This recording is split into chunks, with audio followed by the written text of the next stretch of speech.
The open world genre has become one of the most popular in the gaming industry in the past couple of years. Thanks to their endless possibilities, they tend to offer the best value for money, delivering hundreds of hours of fun and immersion.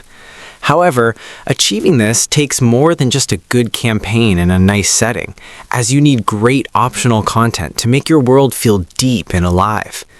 Truth be told, I would say secondary content is what separates good experiences from the best, something I can prove with this list of 10 open-world games with amazing side quests. Dragon Age Inquisition works as an open world contained across several large areas, which is great for creating the impression of playing across an entire continent.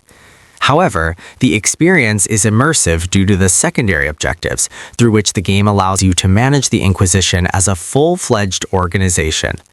Every time you have to capture bastions to use as strongholds, explore ancient tombs to find legendary items, or kill demon leaders to weaken their ranks, you feel like you command a large political military organization. Whether it's for resources, narrative, or simple entertainment, each secondary mission in Dragon Age Inquisition adds value to one of its multiple dimensions, making it a delightful game to complete to the fullest. I understand it feels lackluster for many fans of traditional role-playing games, but I genuinely believe it's the best of the series precisely because of its optional content. Before the franchise gave way to a more open RPG-like style, Assassin's Creed IV Black Flag pioneered the establishment of a large, non-linear world filled with activities to do. While the series has always had side quests, the combination of Havana, Nassau, and Kingston is key to an experience that feels wildly varied and spontaneous. Between naval contracts, Templar hunting, and assassinations, playing as Edward Kenway is more than just playing the main campaign. And compared to today's Assassin's Creed outings, the side content provided here is leaps and bounds ahead of the curve. In any case, Assassin's Creed IV Black Flag is a groundbreaking title within the series, and it must be considered among the genre's standouts. Death Stranding is an unusual open world, especially since its post-apocalyptic setting means there are few things to do, characters to meet, and places to visit. Despite this, the title has a loop where fulfilling a delivery also fulfills a human being's need to connect, creating a genuine sense of belonging to the survivors and their circumstances. Side quests follow the game's message, where cooperation is key to survival. Visiting an elderly person not only rewards you with materials and items, but also with hope and knowledge. In addition, these objectives allow you to fully exploit the game's terrain, so many of the biggest and most fun challenges are found behind them. Death Stranding is an odd video game in many ways, and the secondary missions are no exception, but it's thanks to its particularity that it's so charming. Following in its predecessor's footsteps, Dragon's Dogma 2 is a title whose charm lies predominantly in its world's vastness and the endless things to do. At every turn you take, there's something new to see, a ruined castle to explore, a griffin to defeat, a villager to save, or a cave to loot. Everything in Vermund and Batal easily catches your eye. Therefore, the most interesting thing is always what you do out of a voluntary desire to investigate, not out of necessity for the story. Dragon's Dogma 2 rewards exploration immensely, making it satisfying and almost addictive. It may not have many narrative qualities, but the gameplay experience is difficult to compare. Whether it's for the reward, fighting an epic boss, or exploiting the game's glorious combat, everything secondary is incredible. I am a player who prefers medieval or sci-fi worlds, but there's a charm to Grand Theft Auto V's Los Santos that's simply inevitable. Despite the time that's passed, the game still feels like a turning point in the genre, with superb satire that's aged like the finest of wines and, above all, an open world that feels more alive than ever. Driving, shooting, playing tennis, customizing your character, and just enjoying the irreverent state of things are all activities that could each be their own standalone game, but Grand Theft Auto V brings them all together in one great product. Thanks to its trio of protagonists, the number of secondary experiences becomes massive, especially due to the ability to alternate between them at any time and find them carrying out their delusions. Rockstar has already proven on numerous occasions that it's one of the open world's kings, but titles like this are what put it in a league of its own. Thanks to its vast areas, factions, and characters, the density of Cyberpunk 2077's Night City is one of the most striking in the entire genre. The setting is an audiovisual delight in every sense, but when you include the large number of gameplay and narrative options it presents, you realize it's one of the best.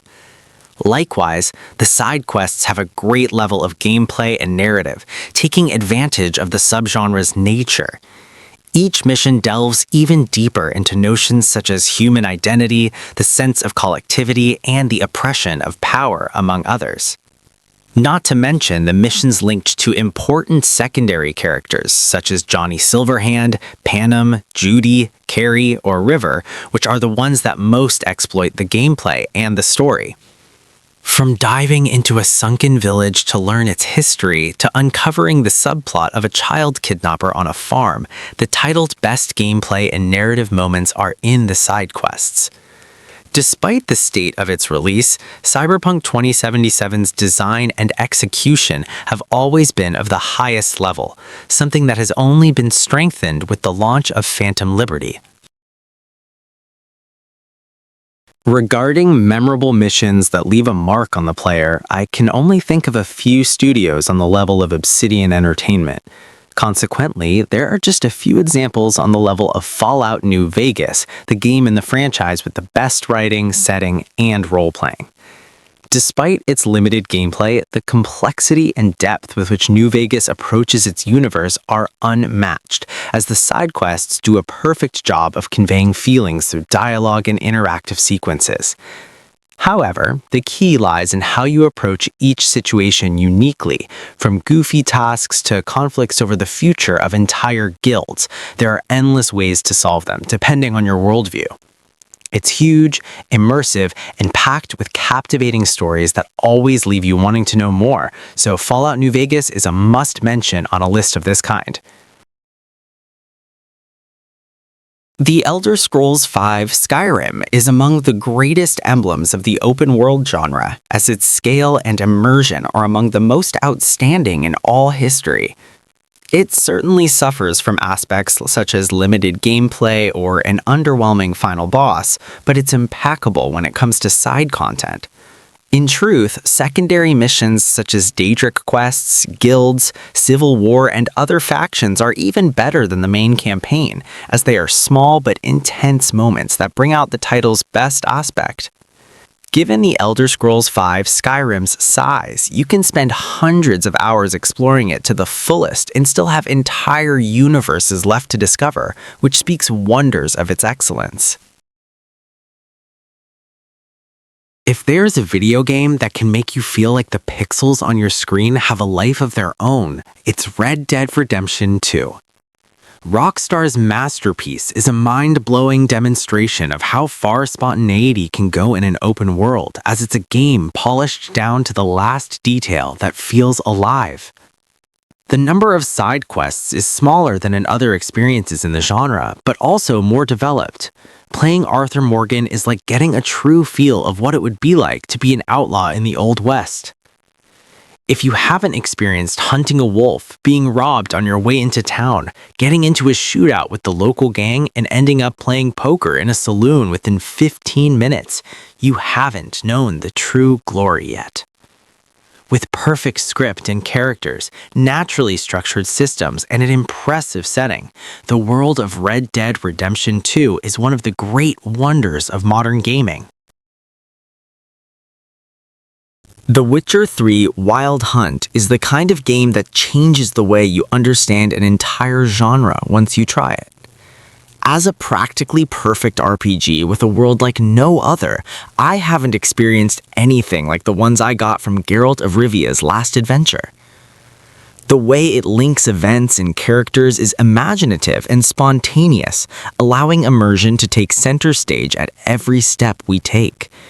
What may initially be just a small errand for money can become an entire story with plot twists, changes of scenery, and more.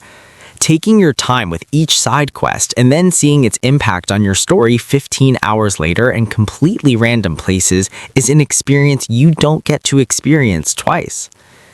The Witcher 3 Wild Hunt is a masterpiece for many reasons, and perhaps within the genre, there are more complete games.